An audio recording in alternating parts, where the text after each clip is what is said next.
রাজীবের বিরুদ্ধে direct action, direct action, রাজীবের বিরুদ্ধে action, action, direct action, action to action, direct action, direct action, রাজীবের syndicate ভেঙে দাও, ঘুরিয়ে দাও, ভেঙে দাও, ঘুরিয়ে দাও, রাজীবের সিন্ডিকেট, রাজীবের সিন্ডিকেট ভেঙে দাও। আপনারা ইতিমধ্যেই জানেন যে রাজীব বাস প্রতিনিয়ত দুর্ঘটনা ঘটাচ্ছে এবং সাধারণ মানুষের প্রাণ কেড়ে নিচ্ছে। আমরা জামালপুরবাসী 64 জেলার মধ্যে সবচেয়ে অবহেলিত এবং বাস যে সার্ভিস, জামালপুরের যদি বাস সার্ভিসের কথা বলি, 64 জেলার মধ্যে সবচেয়ে খারাপ বাস সার্ভিস হচ্ছে জামালপুরের বাস সার্ভিস। এবং আপনারা যদি 100 জনগণকে জিজ্ঞাসা করেন যে রাজীব বাসের সার্ভিস কেমন, আমার ধারণা 100 জনই বলবে যে রাজীবের মতো কোনো খারাপ বাস জামালপুরে নাই এবং সারা বাংলাদেশে নাই। কিন্তু সরকার পতন হলেও এই রাজীব বাসের সিন্ডিকেট এতই শক্তিশালী যে তাদেরকে আমরা ভাঙতে পারছি না এবং আমরা চাচ্ছি ছাত্র সমাজ এবং সাধারণ মানুষকে নিয়ে রাজীবের এই সিন্ডিকেট ভেঙে দিতে এবং রাজীবের সিন্ডিকেট জামালপুরে আমরা ভেঙে দিব, ঘুরিয়ে দিব। এবং গতকাল আপনারা লক্ষ্য করেছেন দুইজন মানুষের জীবন কেড়ে নিয়েছে রাজীব বাস।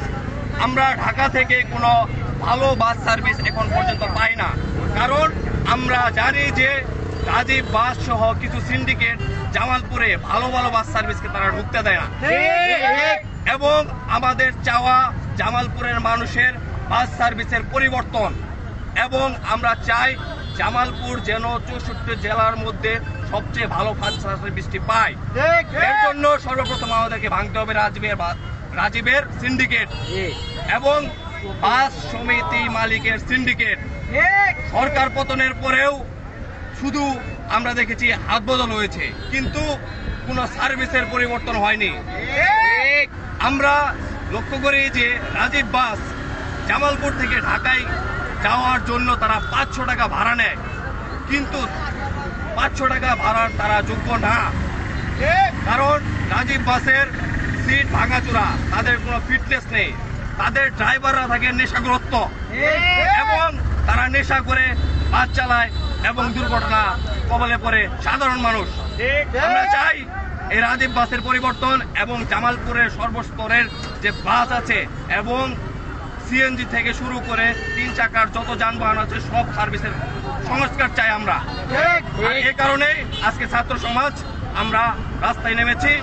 যদি আমরা বাস সার্ভিস এবং যানবাহনের সার্ভিসের সংস্কার না করতে পারি, আমরা আরো কঠোর থেকে কঠোর কর্মসূচির ডাক দিব এবং আমরা চাই যে জামালপুরের বাস সার্ভিসের আমরা কয়েকটি দাবি নিয়ে আজকে এখানে দাঁড়িয়েছি।